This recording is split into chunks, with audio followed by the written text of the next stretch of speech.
ರಾಜ್ಯದ ಮೂಲೆ ಮೂಲೆಗಳಿಂದ ಸಾವಿರಾರು ಸಂಖ್ಯೆಯಲ್ಲಿ ಯುವಕ ಯುವತಿಯರು, ವಿದ್ಯಾರ್ಥಿನಿಯರು, ನಮ್ಮ ಯುವ ಮುಖಂಡರಾಗಿರುವಂತಹ ಕಾಂತ್ ಕುಮಾರ್ ಅವರ ನೇತೃತ್ವದಲ್ಲಿ ಹೋರಾಟವನ್ನು ಇವತ್ತು ಪ್ರಾರಂಭ ಮಾಡಿದ್ದಾರೆ.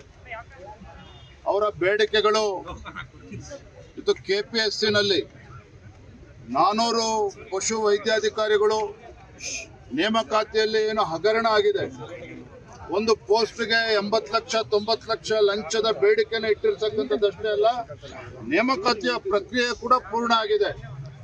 ಸುಮಾರು 400 ಕೋಟಿ ರೂಪಾಯಿಗಳ ಹಗರಣ ಇದು. ಇಷ್ಟು ದೊಡ್ಡ ಹಗರಣ ಆಗಿದ್ರು ಸಹ ರಾಜ್ಯ ಸರ್ಕಾರ ಇವತ್ತು ಕೆಪಿಎಸ್ಸಿ ಇಂಟರ್ನಲ್ ಎನ್ಕ್ವೈರಿ ಕಮಿಟಿಗೆ ತನಿಖೆ ಮಾಡಿ ಅಂತೇಳಿ ಹೇಗೆ ಅವಕಾಶ ಕೊಡೋದಕ್ಕೆ ಸಾಧ್ಯ? ಬೇಲಿನ ಎದ್ದು ಹೊಲ ಮೇಯ್ದಾಗ ಅವ್ರುಗಳೇ ಕೂತಲ್ಲಿ ತನಿಖೆ ಮಾಡ್ತಾರೆ ಅಂತ ಹೇಳಿದ್ರದಕ್ಕೆ ನ್ಯಾಯ ಸಿಗೋದಕ್ಕೆ ಸಾಧ್ಯ ಇಲ್ಲ.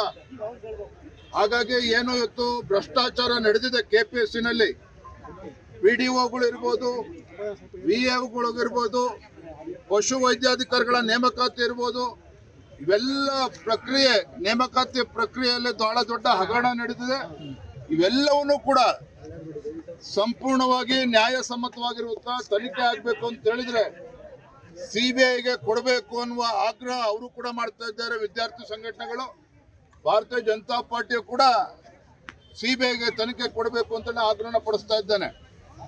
ಮತ್ತೊಂದು ವಿಚಾರ ಸಚಿವರು ಮಾತನಾಡಿರೋ ಅಂತ ಕೇಳಿದ್ದೇನೆ.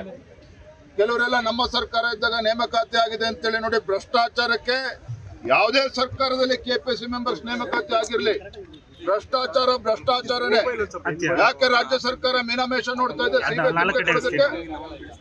ಮಾನ್ಯ ಮುಖ್ಯಮಂತ್ರಿಗಳಿಗೆ ಸರ್ಕಾರಕ್ಕೆ ಎಷ್ಟು ಪಾಲು ಹೊಂದಿದೆ ಹಾಗಾದ್ರೆ 400 ಕೋಟಿ ರೂಪಾಯಿಗಳಲ್ಲಿ?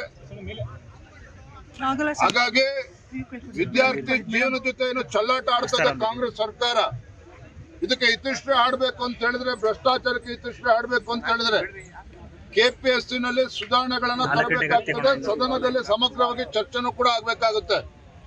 ಜೊತೆಗೆ ಹಗರಣ CBIಗೆ ಕೊಡಬೇಕಾಗುತ್ತೆ. ಪಾಪ ಅಲ್ಲಿ ನೋಡ್ತಾ ಇದ್ರಿ, ಇವತ್ತು ಅನೇಕ ವಿಕಲಚೇತನರು, ದೈಹಿಕ ಶಿಕ್ಷಕರು ಕಳೆದ 20 ವರ್ಷದಿಂದ 15 ವರ್ಷದಿಂದ ಆಗಿಲ್ಲ, ಸಂಗೀತ ಶಿಕ್ಷಕರ ನೇಮಕಾತಿ ಆಗಿಲ್ಲ,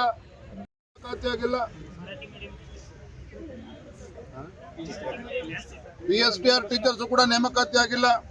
ಎಲ್ಲೋ ಒಂದ್ ಕಡೆ ಕಾಂಗ್ರೆಸ್ ಸರ್ಕಾರ ಗ್ಯಾರಂಟಿಗಳನ್ನ ನೀಡ್ತಾ ಇದ್ದೇವೆ ಅಂತ ಹೇಳಿ ಇವತ್ತು ಯಾವುದೇ ನೇಮಕಾತಿ ಮಾಡದೇನೆ ಯುವಕರ ಜೀವನ ಜೊತೆನೂ ಚೆಲ್ಲಾಟ ಆಡ್ತಾ ಇದೆ. ಇದಕ್ಕೆ ಉತ್ತರವನ್ನ ಕೊಡುವಂತ ಕೆಲಸ ರಾಜ್ಯ ಸರ್ಕಾರ ಮಾಡಬೇಕು, ಕಾಂಗ್ರೆಸ್ ಸರ್ಕಾರ ಮಾಡಬೇಕು, ಮಾನ್ಯ ಮುಖ್ಯಮಂತ್ರಿಗಳು ಮಾಡಬೇಕು.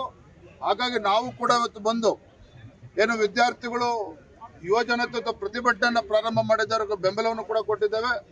ಕೇವಲ ಬೆಂಬಲ ಕೊಟ್ಟರೆ ಸಾಕಾಗೋದಿಲ್ಲ, ಸದನದಲ್ಲೂ ಕೂಡ ನಮ್ಮೆಲ್ಲ ಶಾಸಕರು ಎರಡು ಮೇಲ್ಮನೆ ಕೆಳಮನೆ ಎಲ್ಲೂ ಕೂಡ ಚರ್ಚೆ ಮಾಡಿ ಇದಕ್ಕೆ ಸರ್ಕಾರದಿಂದ ಉತ್ತರವನ್ನು ಪಡೆಯುವಂತ ಕೆಲಸ ನಾವು ಮಾಡ್ತೇವೆ. ನೋಡಿ, ಇಡೀ ದೇಶದಲ್ಲಿ ಯಾವುದೇ ರಾಜ್ಯದಲ್ಲಿ ಆ ರೀತಿ ಇಲ್ಲ.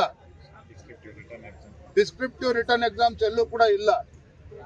ಇವರು ಅದಕ್ಕೆ 200 ಮಾರ್ಕ್ಸ್ ಅನ್ನ ಅಧಿಕವಾಗಿ ಕೊಟ್ಟು ಯಾಕೆ ಇದಕ್ಕೆ ಅವಕಾಶ ಮಾಡಿಕೊಡ್ತಾ ಇದ್ದಾರೆ ಅಂತ ಹೇಳಿದ್ರೆ, ಅದರಲ್ಲೂ ಕೂಡ ರಾಜ್ಯ ಸರ್ಕಾರ ಕಮಾಯಿ ಎಷ್ಟುಟ್ಟುತ್ತೆ ಅಂತ ಹೇಳಿ ಭ್ರಷ್ಟಾಚಾರಕ್ಕೋಸ್ಕರ ಇದಕ್ಕೆ ಅವಕಾಶ ಮಾಡಿಕೊಡ್ತಾ ಇದ್ದಾರೆ.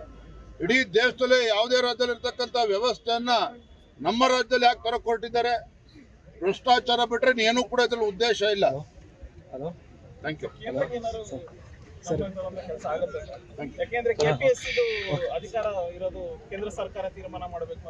ನೋಡಿ, ರಾಜ್ಯ ಸರ್ಕಾರ ಕೂಡ ಇಚ್ಛಾಶಕ್ತಿ ಪ್ರದರ್ಶನ ಮಾಡಬೇಕಾಗ್ತದೆ. UPSC ಮಾದರಿಯಲ್ಲಿ KPSC ಪರೀಕ್ಷೆಗಳು ಆಗ್ಬೇಕು.